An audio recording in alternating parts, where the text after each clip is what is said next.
This is our airport, and we stand by that. We're united in that, and we will not compromise the issue. The tug of war for the Jackson Evers International Airport is on. Earlier last week, members from the Malcolm X grassroots organization joined in the fight to keep the current airport administration structure in place. All eyes are on JMA now that Republican Senator Josh Harkins has filed a bill now dubbed as the Airport Takeover Bill, aiming to scrap the entire current Municipal Airport Board of Commissioners and replace it with a regional board.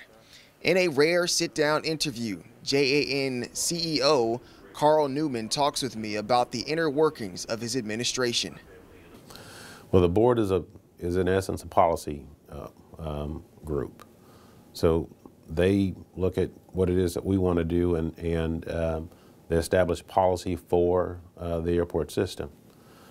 My job is to implement the policy.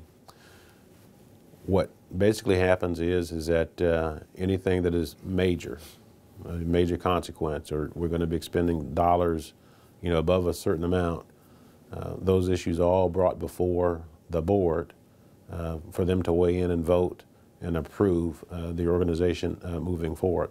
The current board consists of 5 members appointed by Jackson's mayor and confirmed by the city council. According to JMA's website, they are Dr. Rosie Pridgeon, an educator, Reverend James Henley, Jr., a pastor, LaWanda Harris, a registered nurse, Vernon Hartley, a business owner, and Evelyn Reed, a retired probation officer and current radio DJ.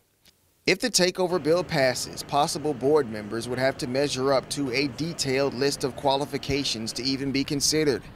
Some include 10 years as a certified public accountant, possession of a pilot's license, and/or 10 years experience in economic development. How important is the airport board's knowledge of business and aviation when they sit down to the table to review proposals and make votes? Yeah. So the aviation expert is me. I mean, that's why they hired me. I'm the aviation expert. And I have great, experience and background. The board, depends on me. I've been to a couple of different airports, one of which, had an advisory board. I've worked with other airports, that have boards.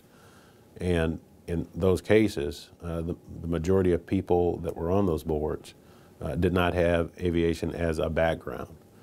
They were lay people that came from a number of different occupations, from school teachers to firefighter leadership to the business world. And I think, what is important is that people that are on the board, have, great critical thinking skills and the ability, to challenge, staff when it's appropriate to make sure that we're headed in the right direction. If the bill passes, the current 5-member board would morph into a 9-member board, largely appointed by the governor, and at least 2 seats would have input from Madison and Rankin counties. When we first interviewed Senator Harkins, we asked him why. Whether it's economic development projects, these cities, it's hard to partner up with the JMA because there's not really an ability, an avenue, or a conduit to do that. If there's a project that comes in town that Rankin County wants to partner up with JMA, they can. In your unbiased opinion, true or not? So I can tell you that unequivocally that we have a great relationship with the folks that surround the airport. I have a great relationship with the mayor of Flowood. I have a great relationship with the mayor of Brandon. I have a great relationship with the mayor of Pearl. And we work together very closely and have to in order to create projects like the East Metro Corridor roadway system. We'll have more from CEO Carl Newman as we continue this series. For now, at the Jackson Evers International Airport, I'm Eric Walker, JSU-TV.